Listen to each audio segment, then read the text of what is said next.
విశ్వాసి అని ఎవరిని అనాలి? చూడకపోయినా ఇతను నమ్ముతున్నాడండి. దేవుణ్ణి చూడకపోయినా నమ్ముతున్నాడు. ఇతను ఎవరు? విశ్వాసి. ఈ విశ్వాసి దేవుడికి ఏమవుతాడు? హెబ్రీ 11:6 మళ్ళీ చదవండి. విశ్వాసము లేకుండా దేవుడికి ఇష్టుడై ఉండుట అసాధ్యం. అసాధ్యం.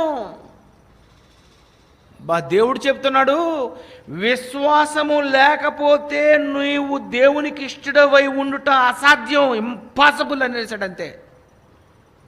దేవునికి ఇష్టడు, దేవునికి ఇష్టడు, దేవునికి ఇష్టడు ఎవరు? ఒక అతన్ని అన్నాడు.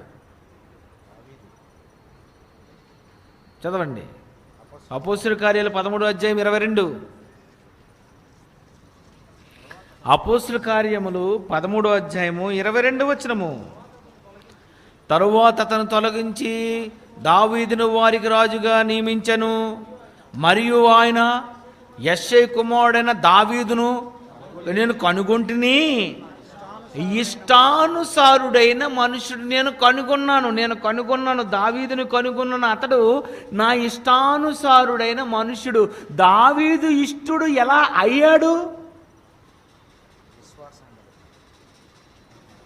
దావీదు నా ఇష్టానుసారుడైన మనుష్యుడు అన్నాడు కదా. ఎందుకు ఇష్టుడయ్యాడు? ఎలాగిష్టుడవుతాడు?